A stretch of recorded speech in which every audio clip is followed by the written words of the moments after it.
Amen! Handang-handa na. Praise the Lord. Amen. Okay, tayong lahat ay magsitayo. At buksan natin mga Bibles sa Matthew. Sermon on the Mount na tayo ulit. Balikan na natin ito. Hindi pa natin matapos-tapos ito. Napakahaba kasi yung preaching ng Panginoon. No? Okay. Matthew chapter number 5, verse number 48.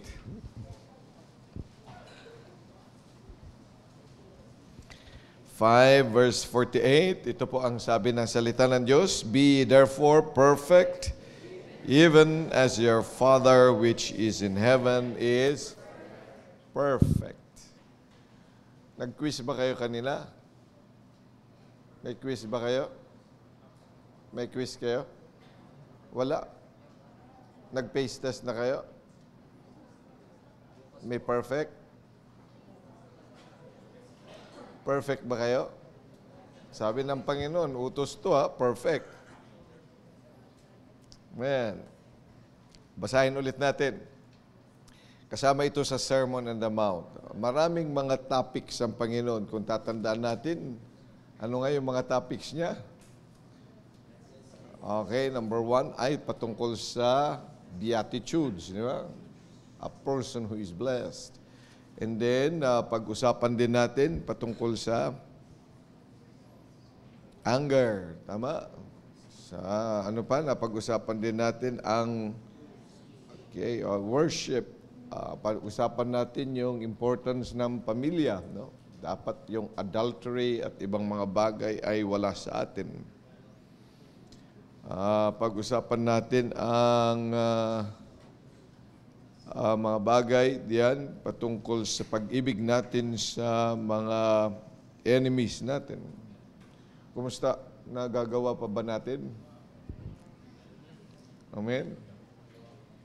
Okay, ngayon naman ay ito na yung utos ng Panginoon. Nung pinag-aaralan ko ito, ay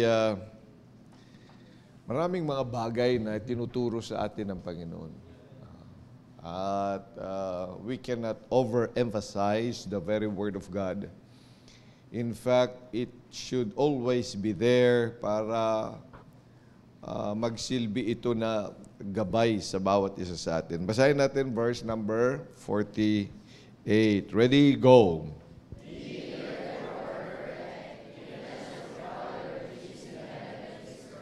Muli po, mapagpalang Diyos, kami ay lumalapit na makaunawa po kami. At magkaroon din po kami ng tamang puso sa pagtanggap sa inyo nga pong salita sa amin. This is indeed your command. At bilang inyong mga anak, help us to be cognizant about it and be able to consider always such words sapagkat Panginoon, nais po naming lumakad ayon po sa inyong kalooban. Maraming salamat na kami nga po ay inyong iniligtas at ginawa po ninyong binigyang kapangyarihang inyong maging anak. At magkaroon po kami ng karapatang tawagin ka na aming Ama. Help us then not to be found by you na nagsisinungaling, na hindi po tapat ang amin pong mga puso at aming mga kaisipan, ang aming gawi. Tulungan niyo po kami, Panginoong Diyos, na sundin ang inyong nga pong kalooban sa amin. Sa pangalan ng Panginoong Hesus, ito po ang aming samot dalangin. Amen. Amen. Okay, bago kayo umupo, ay make sure na kayo ay nag-stretch na muna. No? Ayaw kong makakita ng natutulog ngayon. No? Okay. Dahil humahaba ang preaching pag okay. Sige. Okay, take your seats.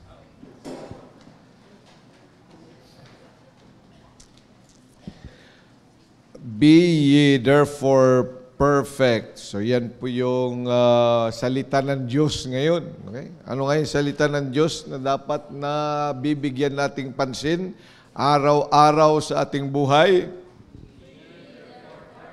Yan. Okay. So, bilang mga anak ng Diyos, no? Ito ay command. Remember that if it is a command, pag yan ay isinantabi natin, dalawa ang maaring mangyari. First, it may cause your and my demise. Masisira ang buhay natin. Bakit? Kasi nga, hindi natin binibigyang pansin ang salita ng Diyos. Remember, na sino bang tao ang nagwagi sa paglaban sa salita ng Diyos? Tell me, can anyone fight against God and His Word? Alam nyo, maaari natin kasi na labanan ang salita ng Diyos marahil hindi natin sinasabi. Marahil ay tayo naman talaga ay nakikinig ng gusto. Kagaya ngayon, no? Ang mga mata, ang mga tenga, ang mga bibig nagsasabing nakikinig. Pero hindi ko alam ang nasa isip. Parang interesado talaga ngayon ang kongregasyon, no? Ngayon lang ako nakakita ng ganitong kongregasyon ngayon sa Wednesday. Oh, pang handang-handang makinig ng salita ng Diyos. Pero ang tanong nga, handa ba yang sumunod ang puso sa pinag-uutos? Inuulit-ulit yan ng Panginoon. Di ba sa Ezekiel na may mga tao that they would come to the house of God and listen. Ayaw nila nung nagsasalita o kaya nung mga special number or whatever they watch na hindi maayos at hindi maganda. Kaya nagpa-practice. Kaya ang choir nagpa-practice, yung lahat ng mga tao diyan ay nagpa-practice. Nakikita ka, nakarinig ka ng hindi talaga tama, nakakita ng parang may mali, ay hindi mo magugustuhan. Nagsa-shutdown ka kaagad yung appetite natin sa paikinig. Bilang mga anak ng Diyos, ay dapat nating tandaan na sa paikinig ng kanyang salita ay dapat talaga lagi may puso na number one ay sumunod sa Panginoon. Paano tayo susunod? Okay? Kung may puso kang pagsunod, paano mo malalaman gusto mong sumunod? Number one, makita mo mali ka. Kung hindi mo nakikita na mali ka, hindi ka nga makakasunod. Kasi sinasabi mong, I'm all right. I have no problem at all. Kaya yung naririnig natin does not even get inside the heart and in the mind. Pasok dito, labas doon, because you're all right. Ayos ka naman eh. Walang problema sa'yo. So kung walang problema sa'yo, ay hindi nga magiging efektibo sa'yo ang salita ng Diyos. So ang taong susunod, una, makita muna niya na siya nagkakamali sa salita ng Diyos. That we ought to be convicted that we are not right with the Lord and we have not achieved what the Lord is saying. Yun ang una dapat nating makita. Yun ang dapat nga, pag sinasabi natin din, dapat yun nga yung assumption. Lagi. That's why I come to church because I need the Word of God. At makikita ko na yung sarili ko ay malayo talaga sa salita ng Diyos. Para magkaroon ng epekto ito sa iyo. Kasi kung ito'y habit na lang sa'yo, pagpunta diyan, maupo, but you have not put in your mind and in your heart na may pangangailangan ka na malayo-layo ka na sa Diyos because of so much problems perhaps at marami tayong mga ginagawa sa buong araw o nitong mga nakaraang araw, then we must understand that we have not arrived yet. Ang layo pa natin doon sa gusto ng Diyos. Yan ang dapat na attitude pagpunta ng simbahan. Because if you think you are still all right and there is nothing to be done in your life, kahit na anong klaseng lakas pa na galing pa o how persuasive and eloquent the preacher is, you can never change your ways. Dapat ay maintindihan natin yan. So yun ang ibig sabihin, yung handang sumunod. Pangalawa, ay handa ngayon na magpaturo sa Panginoon na may mali doon sa ginagawa, may kakulangan sa ating ginagawa. At kailangan ngayon ay dalhin ko yan sa altar. Handa na at makikipag-usap ngayon sa Diyos. Anong ilalagay niya sa aking puso at sa aking isipan na dapat ko nang gawin? Yun ang puso na handang sumunod. Amen? Okay. O bakit tumahimik? Nasaan na yung mga amen section ko dito?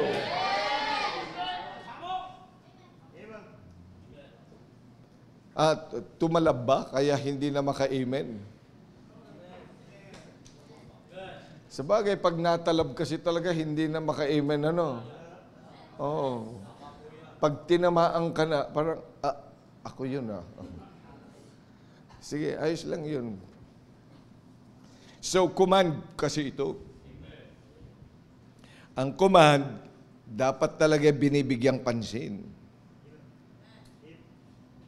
Dahil pag hindi mo ginawa ang command na yan, it's going to destroy your life. Pangalawa, hindi mo mai-enjoy yung buhay mo. Amen. Ito para sa mga anak ng Diyos. Kasi, ang sabi diyan, be ye therefore perfect, even as your Father is perfect. Amen. So yung mga unsaved, pwede na kayong matulog. Yung ang tatay nyo ay jablo, huwag ka na makinig sa akin. No, kasi para sa mga ito. Di ba? Kanino naka-address yung be ye therefore perfect as your Father is perfect. Kanino yun? Siyempre yung mga anak ng Diyos. Yung mga ligtas. Yung may relationship sa Diyos. Not only a relationship that He is our God and we are His creator, but we are His children and He is our Father. May relasyon yun. Tatay natin siya. Remember, na dati, di ba? Anong sabi ng Ephesians? Yung mga unsaved, Ephesians chapter number 2, and you hath He quickened who were dead in trespasses and sins, wherein in time past you walk according to the course of this world, according to the prince of the power of the air, the spirit that now worketh in the children of meron ding children of disobedience. Yung sabi ng Panginoon sa John chapter 8 verse 44, ano sabi ng Panginoong Jesucristo? John 8:44. Ye are of your father the devil, and the lusts of your father you will do. He was a murderer from the beginning and abode not in the truth, because there is no truth in him. When he speaketh a lie, he speaketh of his own, for he is a liar and the father of it. So meron ding ama. Ang dyablo ay ama rin. Kanino ang ama? Siyempre, yung mga disobedient. Mga anak ng pagsalangsang, and we were all children of disobedience before we became the children of God. Kaya nagpapasalamat tayo na dati mga anak ng pagsalangsang, the child of the devil, kaya disobedient, kaya tigas na ang ulo, kaya laging lumalaban sa Diyos, lumalaban sa salita ng Panginoon, lumalaban sa mga magulang, lumalaban sa simbahan, lumalaban sa mga otoridad. Amo kung bakit? Kasi anak ng dyablo yan. At ganyan tayo dati. Walang kinikilalang authority kundi sarili natin. Para bang sinisikil tayo pag binigyan tayo ng standardiya. Ang karapatang pantao. Yan ang gusto natin. To be free. To be licentious. Kung walang nakikialam sa atin, nagagalit tayo pag masyadong stricto. Di ba? Di ba ganun tayo dati? Dalawa lang kami. Di ba ganun tayo dati? Ganun ka pa rin ba hanggang ngayon? Ang tahimik ang mundo, tahimik, silent night, holy night na. No? Ganun pa rin ba? Ay dapat ay hindi na nga. Kasi kung ikaw ngayon ay naging anak ng Diyos by virtue of the Word of God and by the gospel of Christ that you have believed and confessed upon and trusted upon, ikaw ay anak na ng Diyos, hindi na anak ng pagsalangsang. Kaya sa'yo, sa atin, ang utos ng Diyos hindi nakabigatan. Kung mabigat sa iyo ang mga utos ng Diyos, ay may problema. Check yourself whether you are in faith. Examine whether you are in the faith or not. Kung kabigatan sa iyo yung mga commandment ng Diyos, sabi pa nga ng Panginoon, if you love me, keep my commandments. Ano ngayon ang command niyo sa atin? Ano nga? Be perfect. Amen? O ito yun. Command niya. Be ye perfect. Pero kasi, Pastor, parang imposible ano maging perfect. Ano? Lagi ko akong bagsak sa exam. Hindi kasi yung exam pinag-uusapan dito. Ano? Hindi sa pace test to. Pero maganda na kayo ay perfect sa pace test, kayo perfect sa mga exam, sa mga assignment. Maganda bagay yun. No? Magandang bagay yun. Nag-aaral. Di ba, Lloyd? Oo. Maganda talaga na mga perfect na. Hindi ko sinasabing di ba, ano ang pangalan nito? Si Dominic, di ba? Perfect? Oh, okay, amen. Ayos ba? Yasen, perfect? Oh, perfect lang yata smile mo eh. Kinukuha mo lang talaga ako sa smile. Panalo ka sa sa white teeth. Okay. Yan, makikita natin. Maganda ng perfect yan. Pero alam natin na hindi yun ang sinasabi dito ng Panginoon na perfection. Ang perfection na tinutukoy dito, yung pagiging anak mo ng Diyos. Amen? Kasi yung ating old sinful nature, kasi tayo nasa old sinful nature pa. Oo, totoo, anak na tayo ng Diyos, pero tayo ay may old sinful nature. Meron pa tayong old man. Kaya yung mga katigasan ng ulo natin, that's the old man. Kaya sabi ni Apostle Paul, I am crucified with Christ. Kaya sabi pa niya, I die daily. Hindi pagkukulay yun, ha? Ng buhok. I die. Talagang, the new man is renewed, but the old man die daily. May mga tinatanggal ka talaga sa old man. Sino dito ang dating tamad?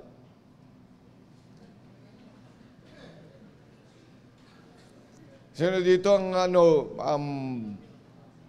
katuga? Ano yung katuga, Pastor? Alam niyo yung katuga? Kain, tulog, gala. Yan ang mga katuga. Ano yung, sino dito ang mga palasagot sa kanilang mga magulang?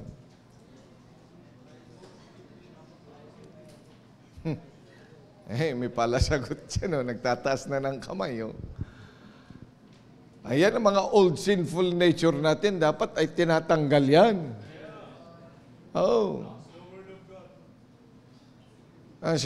Iyan ang sinasabi ng salita ng Diyos na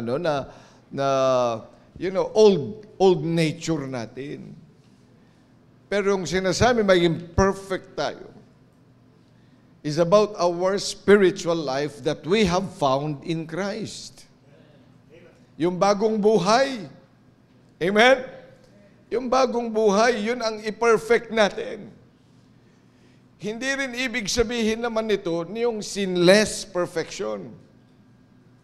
Yung hindi ka na nagkakasala kasi kahit pa anong ngang gawin natin habang nandito tayo sa lupa, hindi natin maiiwasan na makagawa o mahulog sa kasalanan. Tandaan nyo yan, ha?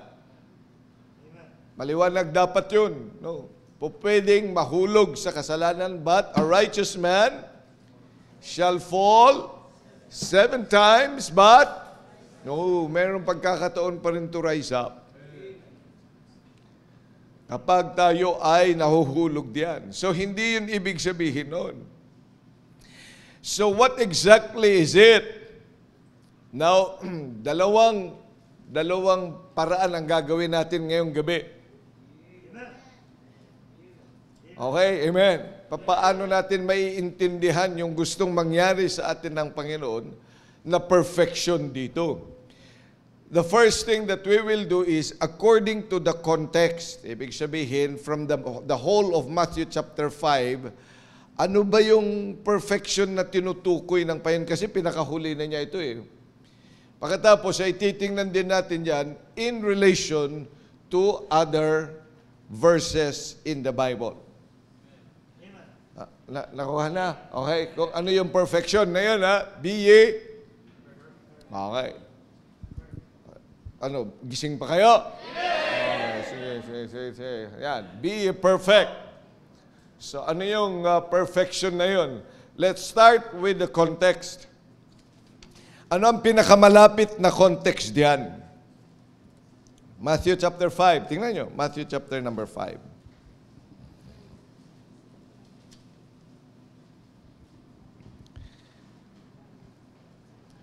Tingnan nyo doon sa verses 43 to 47. Ano sabi? Ye have heard that it has been said, Thou shalt love thy neighbor and hate thine enemy. But I say unto you, love your enemies and bless them that curse you. Do good to them that hate you and pray for them which despitefully use you and persecute you, that ye may be the children of their Father which is in heaven, for he maketh his sun to rise on the evil and on the good, and sendeth rain on the just and on the unjust. For if you love them which love you, what reward have ye? Do not even the publicans the same? And if you salute your brethren only, what do ye more than others? Do not even the publicans? So, 2 things na nandyan, di ba? First is about the love that we should give even to those that are unlovable. And the second is that showering the same thing even to different kinds of people. Hello?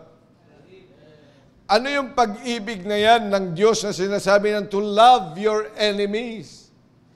Yung tatandaan natin na kung ano man yung iniibig ng Diyos, dapat matutunan din nating ibigin. At that is the perfection He wants us to follow. Kaya hindi ka mamimili ng mamahalin mo. Because God so loved the world that He gave His only begotten Son. Kaya yung mga mahilig makipagbarkada sa inyo, I think there is something wrong with your love. Yung hindi makapagtrabaho sa iba, when you are put in a ministry where you do not like the person you are working with and you cannot love them, there is something wrong with it. Dahil hindi mo siya ka-level. Dahil mababang uri siya o kaya siya ay masyadong mataas. When you are put together by God in the church, certainly God loves both of you. And I cannot say I am better than you, nor you can say that you are better than me. And so I deserve a better love and a better respect than you. Or the other way around, or someone below you. Hindi po pwedeng ganun yun. Kasi ang Panginoon ay nagmahal sa kahit na sino. Kahit pa mesa. Kahit pa special. Kahit pa hindi mo siya maintindihan. Aba, edi tanggapin mo lang. Kung di mo maintindihan, tanggapin mo lang na ganun siya. Mahirap ano? Oo, talaga mahirap. But it takes the grace of God and the divine nature to do that. Yung makakasundo mo kahit hindi mo makasundo-sundo. Kaya mo yun? Mahirap, di ba? Oo, mahirap talaga. Pero isang bagay na dapat nating bigyang pansin, command ng Diyos, be ye perfect. Pag yang kapatid na yan ay minahal na ng Diyos, ay mahalin mo kahit nakakaasar.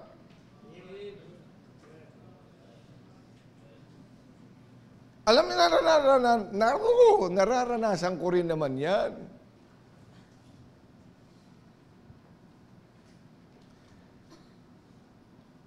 May mga estudyante talaga akong asar talaga ako. Napakatigas talaga ng bungo nito. Ang sarap talagang tirisin. Pero alam nyo, the Lord said, God loves him. Kaya natutunan kong ipanalangin. Pero kailangan mo na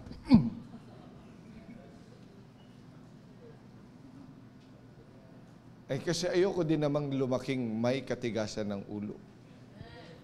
Kaya I do not whip a student or anyone. Nagalit lang ako sa kanya. Kaya pinagpapaliban ko muna yon, yung mga nakapile na mga for paddling. May mga nakapile yan na for paddling eh. Oo, may mga nakapile yan. Ay, tuwan-tuwa sana ako kasi galit, ay talaga, ito na pagkakataon to. Pero alam mo yung pinagpipray ko talaga, Panginoon, hindi ako mamamalo ng galit ako. Malo ako kasi kailangan niya ito para may iayos yung kanyang buhay. Mahirap gawin yun, pero kailangan gawin. Amen? Oh.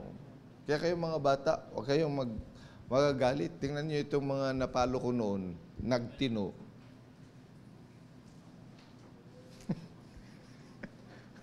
Okay. Oh. Kasi hindi ka naman mahirap talaga yan. But you know, it takes the love of God to love a person. Oh. Yung hindi mo, lalo na yung pag hindi mo kasundo, ang bira, ilang ulit mo nang sinabihan, tapos ay iba pa rin yung gagawin, ano?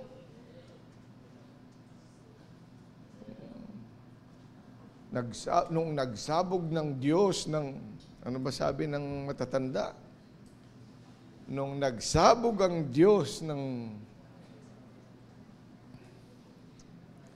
katalinuhan, nasaan ka ba? Di ba?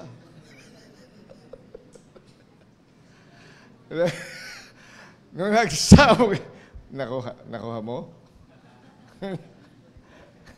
Okay, itong mga batang to, hindi yata nakuha yun eh. Nung nagsabog ng Diyos ng katalinuhan, nasaan ka? Ano ibig sabihin? Nagtatago ka ba?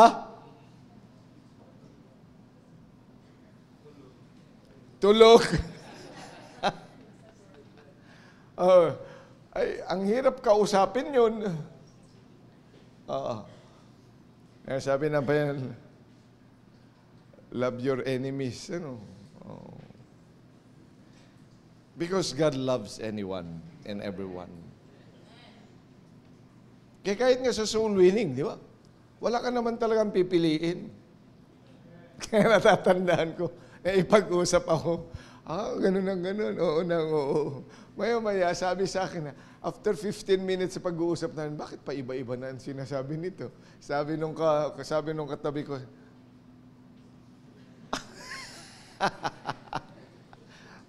bira, ano pala yun? Pero kailangan mo pa rin sabihan ng salita ng Diyos. Malay mo yung 1 minute yun ay naging matino yung isip niya, di na-gets niya yung kaligtasan. Kaya nga doon ko natutunan, di ba? Ang isang tao, kahit man normal yan, di ba may sayad ka rin kuminsan? May sumpong ka, di ba? May sumpong ka? May sumpong kayo, di ba? Sino ba dito ang walang sumpong? Pakitaas nga ang kamay. Lahat tayo meron, pero maiksi lang yung sumpong, di ba? Kaya tingnan mo, kahit na anong sabihin sa'yo, hindi ka nakakaintindi. Kasi may sumpong ka. Sa panahon na yun na sinasabihan ka, hindi mo talaga magets. Pero pag humupa na ng konti, di ba? Medyo nakakaintindi ka na. Kasi humupa na. Sa malawak-lawak na, ilang oras na ang nagdaan. Tsaka ka nakakaintindi.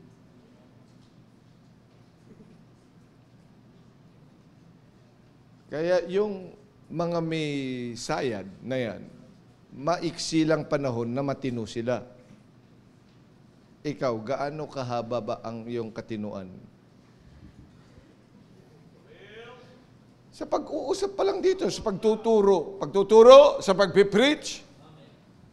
Kailan ka matino? Pag tinanong ko ano yung dalawang bagay na sinasabi dyan, konteksto nung ano na yan, siguro hindi mo na alam yung pangalawa. Kasi hindi ka nakikinig na. O ano yung una? Loving the way God loves and love whom God loves. Right? Yung pangalawa.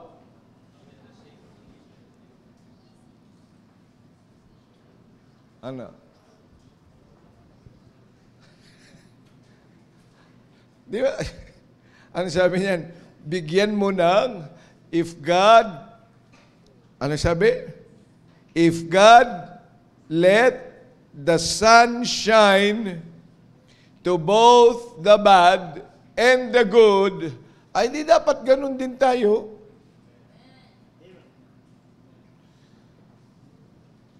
kung ano yung ginawa mo para doon sa gustong-gusto mo, doon sa good, abay di ganun din ang gagawin mo doon sa ayaw mo, sa bad.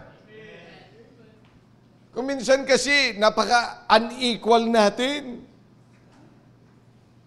Parang pag maraming tao, gagandahan ko ang kanta. Pero pag kukunti na lang, konti na lang. Pag ikaw magtuturo, pag marami, excited. Pero pag kukunti, ano na, tinatamad na rin. Lalo na pag mga nandoon na presente, yung mga ayaw mo. Di ba? Kasi nga personality-oriented tayo. Tingnan mo, pag wala yung yung nagbibigay sa iyo ng encouragement, tapos ikaw na yung nasa platform, do you still have the same desire and passion? Nagbabago. Hello? Sabi ng Panginoon, be ye perfect. Ito yung character kasi ng Diyos, He never changes. Kahit sino kaharap, hindi nagbabago, hindi hunyango ang Diyos.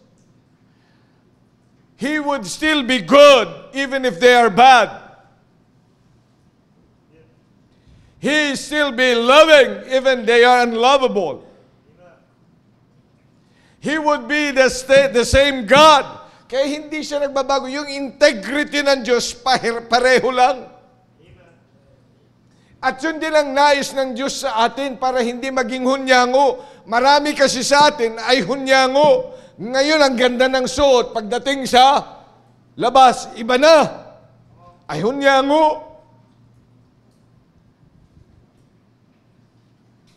Kaya nga mga ganyan, mga suot ng mga academy, dapat pag nasa labas, ganun din. Nakanektay din. O ka nakabarong. O pag Saturday at saka Sunday kaya, o kaya pag gabi na, Saturday, ano na kayo mga itsura? Gusgusin na. Bilang mga anak ng Diyos, wag hunyango. Kaya mga nag-aaral sa ibang, ako ay nagpapasalamat na dito, may mga estudyante, humihingi ng sulat sa akin para magpa-exempt, mga babae na magpa-exempt na hindi sila magpapantalon. Amen? Hindi hunyango kasi. O kaya magpa-exempt doon sa kanilang klase kasi magsasayawan. May sayaw at sasabihin nila na yan po ay hindi po pwede sa conviction ko bilang isang Kristiyano. Pwede bang bigyan nyo na lang ako ng ibang assignment? Sa biyaya naman ng Diyos, tinatanong ko sila, ano nangyari? Ayos po, approve. Pero marami rin mga hindi. Pero ako nagpapasalamat sa mga hindi hunyango. Be ye perfect as I am perfect. Because God stays the same. Kaya po bilang mga anak ng Diyos, dapat hindi ka lang ganyan dito, kundi sa lahat ng lugar. Amen. Yan ang perfection na hinihingi sa atin ng Diyos. Unchanging. Walang apat na mukha o kaya dalawang mukha. Biro mo, sa umaga, si Stephanie, Stephen sa umaga, pagdating sa gabi ay Stephanie.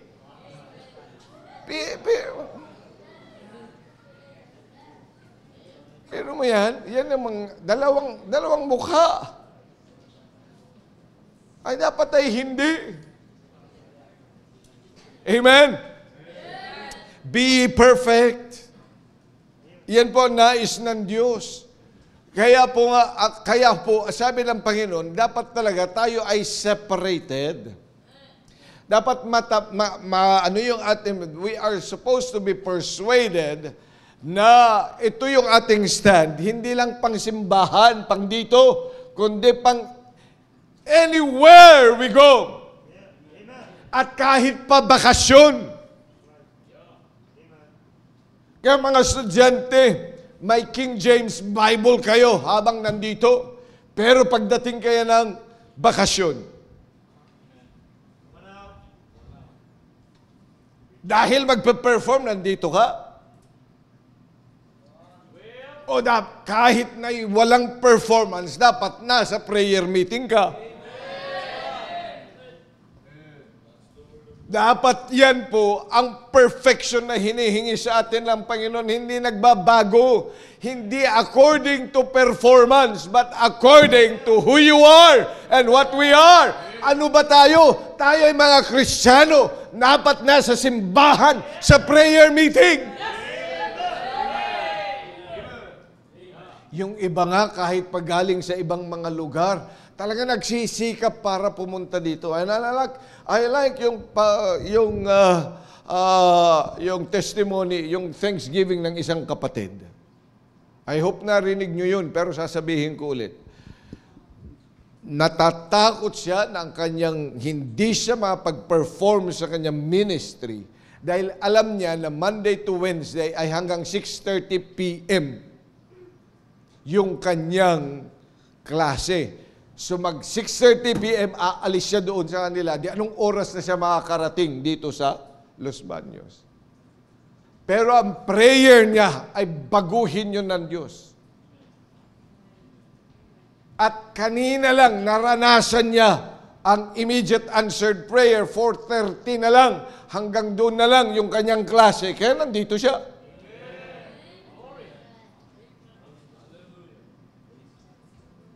Samantalang ikay taga rito na, estudyante ka pa dito.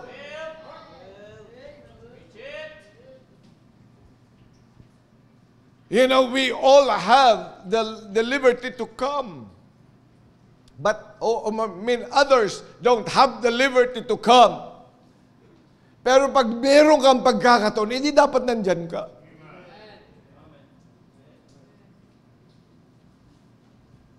Wednesday, kung ikay nagtatrabaho, Wednesday, alam mo, prayer meeting, di dapat nag-adjust ka. Amen? Buti sana kung hindi ikaw yung boss. Kasi kung minsan may mga bosses din na kung kailan paalis ka na, biglang may i-assign na, no? Ang sarap. Pero at pa ikay mag-pray na lang. Amen? Oh. Pero ikay nandito, estudyante ng academy, staff pa naman, full-time, pagkatapos ay wala ka dyan. Ewan ko lang, no?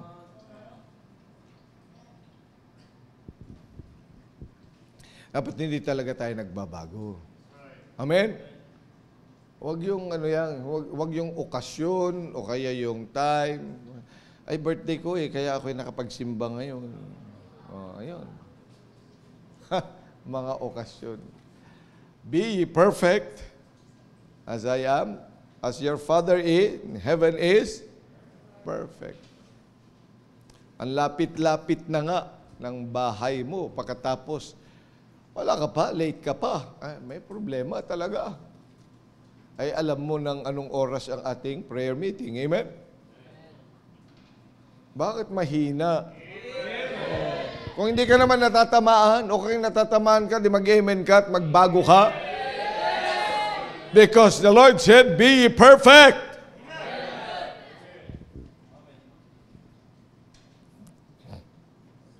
Kulang ka lang kasi sa preparasyon. Kulang ka lang sa pagpe-prepare. Alam mo naman may mga panahon sa bawat bagay. There is always a time for everything. So bilang mga mananampalataya ay dapat maintindihan natin. So that is the perfection that He wants us. Tingnan pa yan sa verse number 20. Ano sabi? Ang sabi ng verse number 20,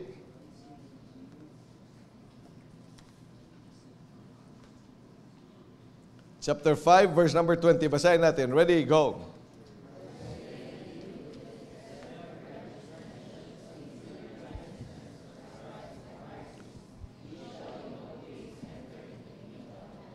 See, what is the perfection that the Lord is telling us here? It should exceed the righteousness of the Pharisees and Sadducees. Ano yun? Kasi sila masyadong pang-outward. Kaya nga may tinatawag tayong Pharisaical. Ano yung Pharisaical? Yung mga Pariseyo, nahilig sila sa mga panlabas. Pero deep inside the heart, hindi kasama. Parang pwede ka naman mag-necktie. Pwede ka naman mag-ayos yan. Mag-ayos ka, mag-ayos sa panlabas. Pero yung puso, madumi. Ito yung perfection na gusto ng Panginoon, yung completeness na maging whole tayo. Yung spiritual stature natin ay hindi napapabayaan doon sa physical things. Nag-improve ka, you are clean from the physical. Naglinis ka, naligo, everything. Naligo nga ba? Bago pumunta dito, di ba? Naglinis, naglagay ng kung ano-ano.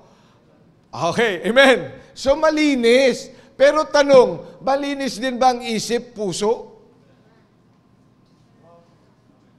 Have you had a time to prepare and ask the Lord to forgive us of our sins and cleanse us because we are going to church and we are going to meet Him in prayer? Ay wala. Paglabas mo doon, wala kang preparasyon. Pagdating mo dito, gula-gulanit ang spiritual life mo. But you are physically fit. Physically clean. Nakangiti pa yan. Pero sa puso, ano kaya? Malinis ang mukha. Nalagyan ng ano yun na ilalagay? Napalitadahan. Naplansya yung mga damit.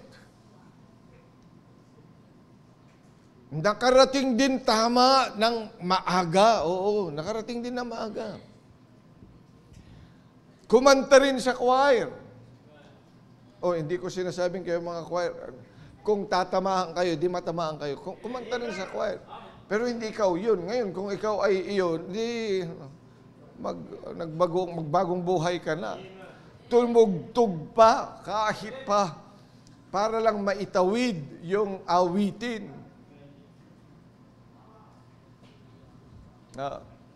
Nag-usher din, nag-ayos din. Wala akong pinatatamaan, ha?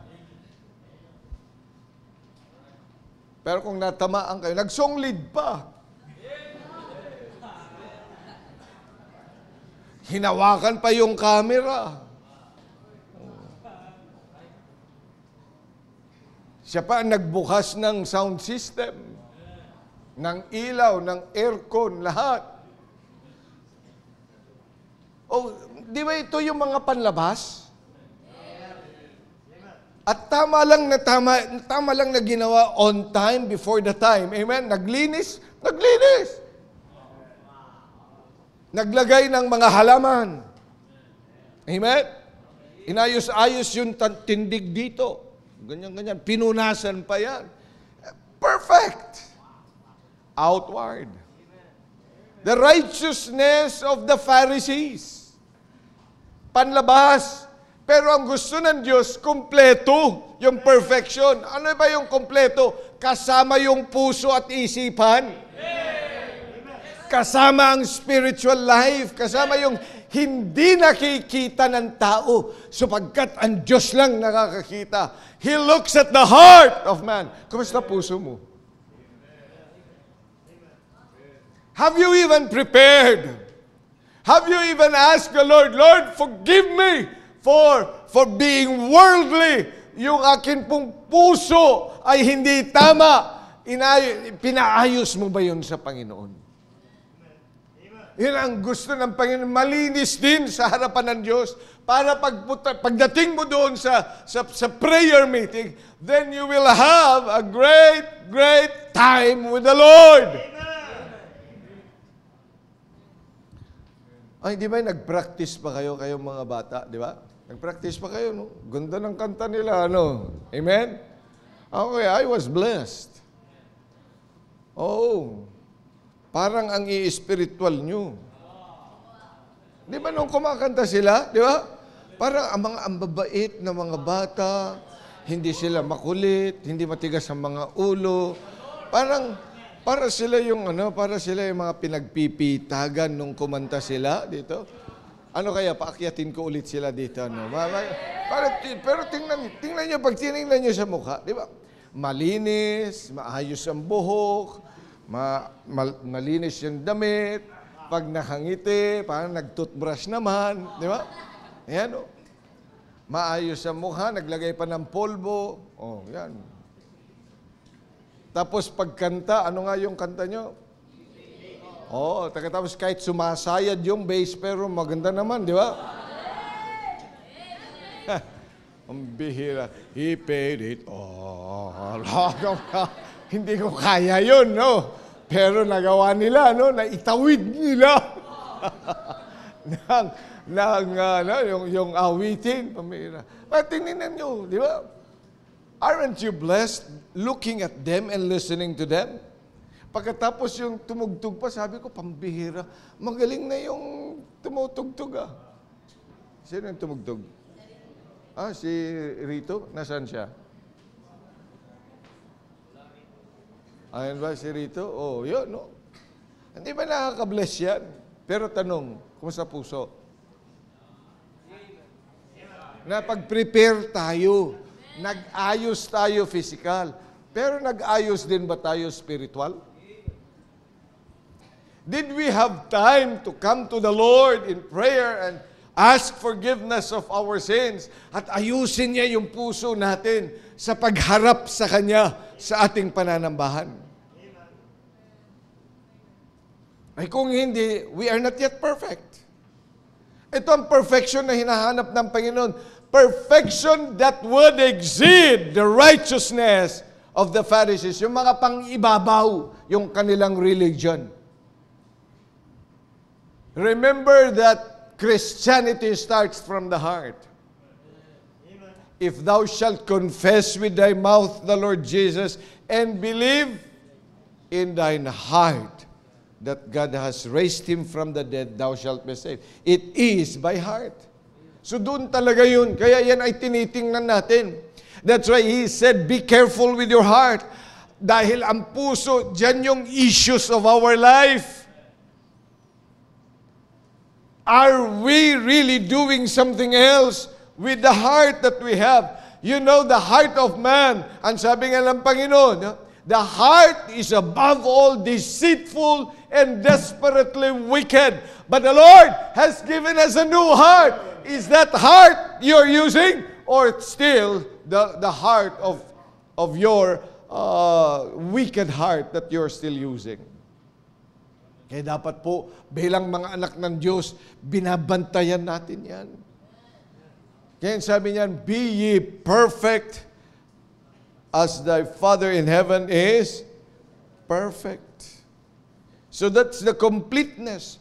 Yung kumpletos, Ricardos, hindi lang panlabas. Hindi lang isa. It's the totality of the person. Ikaw ay may katawan, mayroong kaluluwa, at may spirito. So the whole faculty should be cleansed. Iyon ang nais ng Diyos, lahat yan. Kaya nga, we ought to serve the Lord with all our heart. We ought to come to the Lord with our heart in spirit. Yan po yung nais ng Diyos na perfection sa atin. Dahil nakatingin siya sa puso natin. Ang tao nakatingin talaga sa panlabas. Pero ang Diyos tumitingin sa panloob. So, while we do the outward cleaning and preparation, we also ought to prepare ourselves spiritually. Amen? So that our righteousness will exceed the righteousness of the Pharisees. And the next, tingnan niyo pa. Pagdating natin sa verses 1 to 12, ano nakalagay diyan? Okay, yan yung blessedness of life. Poor in spirit, meek, merciful, pure in heart. So dito ay patuloy na ipinapakita sa akin that perfection that is required of us calls our sincerity, purity, peace. Yun po yung hinihingi ng Diyos sa atin. Remember that our God is a spirit.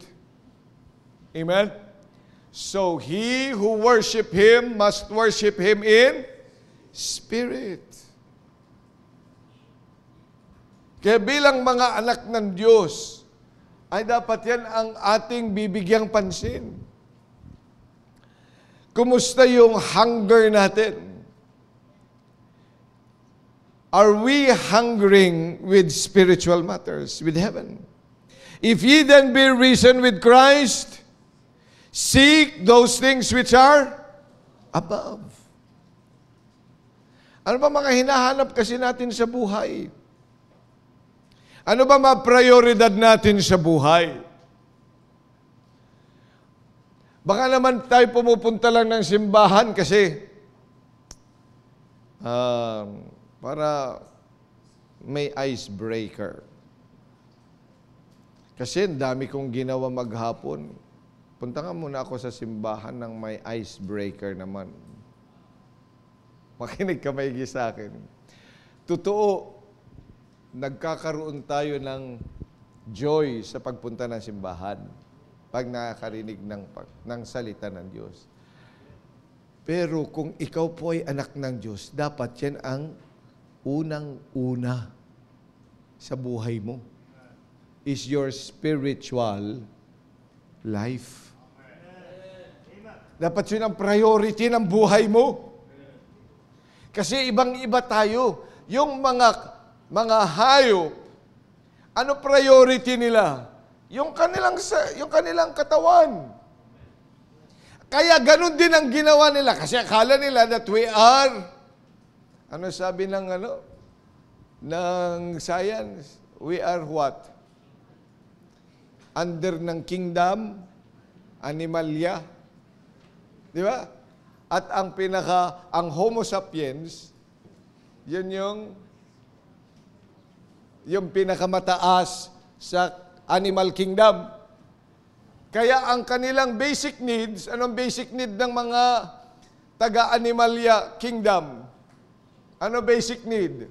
Number 1, food, shelter, ano pa? Clothing. Yun yung number 1 sa kanila, kaya nasa base yun. Yun ang dapat unang masatisfy. Kingdom animalia yun eh. But we are from the kingdom of heaven. Amen. So ano dapat ang number 1? Spiritual life, dapat baliktad yun.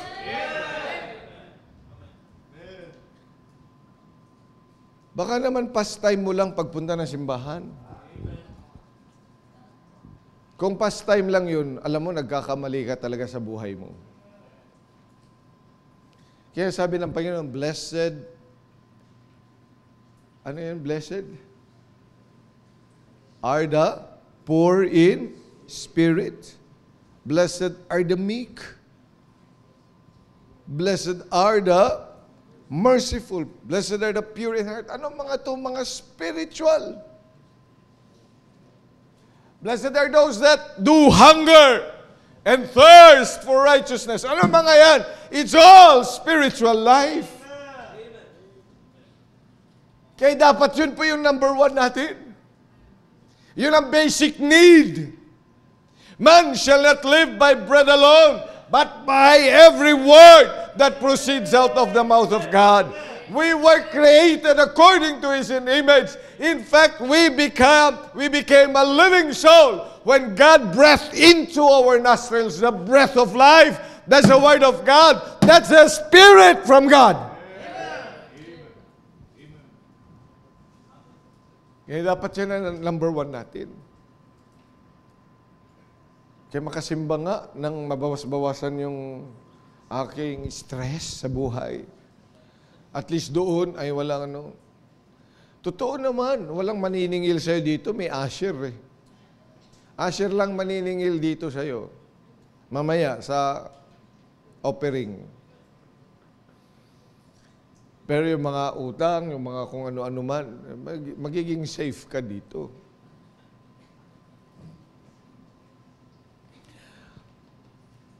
Maganda rin naman yung pagpunta mo dito, pag narinig ka ng mga gandang awit, nakaawit ka, di ba? Hinahanap ng katawan ng tao yun. Kahit nga walang church eh, di ba? Kaya nga may ano yun?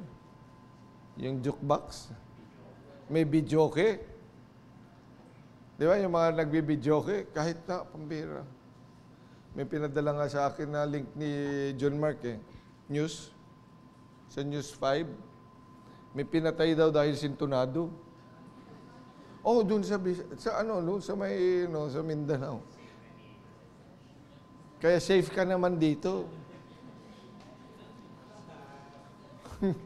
Kasi galit daw, yung parang naano na yung tenga niya. Kasi kahit sintunado na, ilang beses na doon siya, mayroon siyang jukebox doon. Yun ang ginagamit. Pero dito naman, pwede kang kumanta. Hindi ka wala namang babantayan ka ng usher. Pero bilang mga anak ng Diyos, dapat natin tatandaan, spiritual. Are you seeking that which is spiritual? Yun bang hinahanap mo pagpunta ng simbahan? A spiritual blessing from the Lord? O just a break from a day's work? Mukhang sala ka, kapatid. Okay? O hindi lang mukhang sala. Sala ka talaga! Okay. Ayusin mo. Paayos mo mamaya dito sa altar sa Diyos. Amen? Hindi lang parang yun. Let me correct myself. Hindi parang, kundi talagang maling-mali ka. Because you're a child of God. Number one dapat talaga sa iyo, spiritual things. Kaya pinagutom ng Panginoon yung mga Israelites. Ba't niya dinala? Diba? Sabi ng Deuteronomy, tatandaan nyo, dinala ko kayo sa wilderness. And I suffered thee to hunger. Ako may plano kung bakit kayo nagutom. Kung bakit walang makain doon. Ako may plano yun. Bakit? Para maintindihan nyo that man shall not live by bread alone. Kaya kung nakararanas ka talaga ng kahirapan yan at walang makain, may plano ang Diyos para ipakita sa iyo na mas mahalaga ang spiritual life. Kaya huwag ka mag-complain. In all thy ways, acknowledge Him. Kung saan ka man dumadaan ngayon, acknowledge Him. At siya ang bahala mag-direct ng iyong path. Hindi ikaw ang direktor, ang Diyos. Marahil marami kang mga pangarap.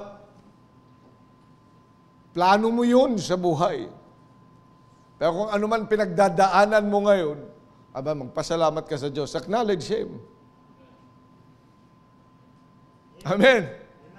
Just acknowledge Him. Because He is the author of our life. Okay? So that's the context. Amen. Gusto kong tingnan din natin, but this will be short. Pero humahaba kasi yung iba hindi na makapag-amen. Okay. Naghihintay kasi ako ng maraming amen kaya gusto ko na sanang tapusin ng time.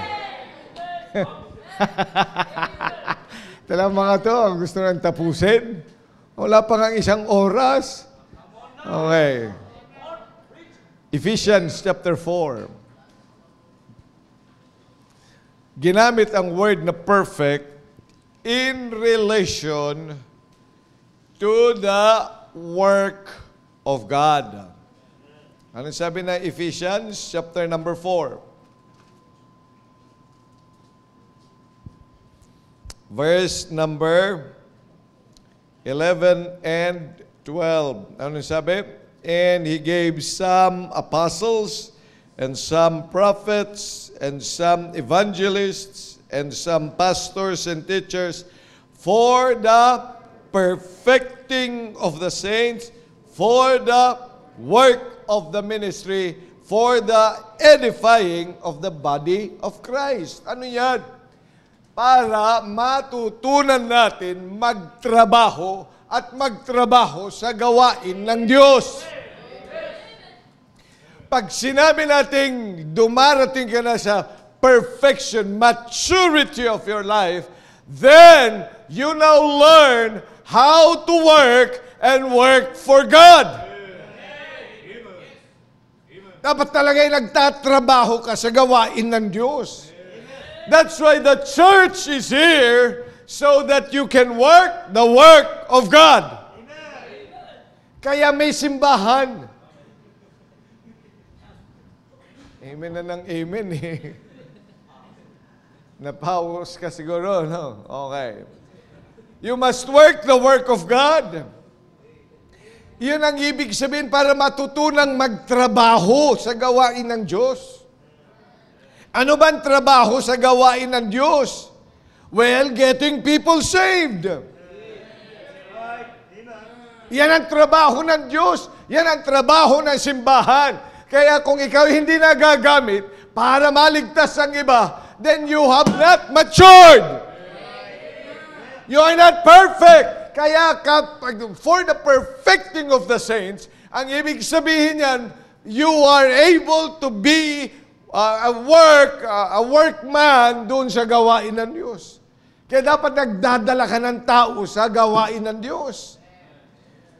You must learn how to win a soul and bring that soul to Christ and bring that soul to the church. Oh, ano? Ay kasi kung, tingnan niyo bakit kayo nag-aaral? Para makagraduate. Oo nga, pagkatapos mag-graduate, ano yun? Hindi. Para ano nga, pag nag-aaral ka na, nag-Scepter College ka na, para saan yun? Oo nga, nakagraduate nga, ano nga? Study to be a yun, magtrabaho. O kayong mga hindi mag-full time. Di ba? Pag nag-graduate kayo, saan kayo? Para saan? PAL? Ano yung PAL, Pastor? Ano? Walang, yun, no? Pinapakain lang. Bakit kayo mag-graduate? Anong paluin? Kaawa-awa naman tayo dito. No? Kailangan ko mag-ayos ng salita talaga at marami tayong mga varied audience. Ano yung, bakit kayo mag-graduate? Para saan? Ano bang end goal ng pagka-graduate mo ng kolehiyo? Magtrabaho, di ba? Magtrabaho. Kaya kung ikaw yung magmamature sa gawain ng Diyos, di dapat nagtatrabaho ka. Ano trabaho ng gawain ng Diyos? One, nagliligtas ng kaluluwa.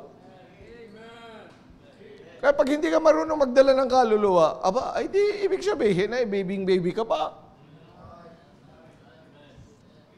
Tapos hindi ka pa nakakapagdala ng bisita. Ay di lalo na. Sino nakakapagdala na ng bisita? Siyempre, yung merong nakakapag-usap ng iba.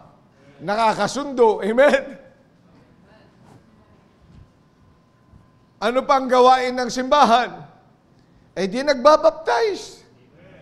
Natuturuan mo yung iba sumunod sa Diyos. Na ipapakita mo sa salita ng Diyos na ikaw ay dapat sumunod sa Panginoon. At ang unang pagsunod, tubig ng bautismo. That's why you lead them to baptism. Ano ba ang trabaho ng Diyos? Teaching them to observe. You see, yan ang trabaho ng Panginoon. Na yung mga sumunod ay tuturuan mo. Nagtuturo ka na ba? Nagba-Bible study ka na? O ikaw lagi at tinuturuan? Ay hindi ka pa nagmamature. Mag-mature ka naman. Be ye perfect, even as your Father in heaven is perfect. Ano pa? Eh di mag-establish ng mga gawain sa iba't ibang lugar. Yan ang gawain ng church. Kaya nga mayroong outreach, may mission. Para makapagkaroon ng mga gawain sa iba't ibang lugar. That's the work of the church. And of course, kaakibat ng work ng simbahan, ay yung suportahan yan. Dapat nandiyan. So, kabilang ka ba sa trabahong yan?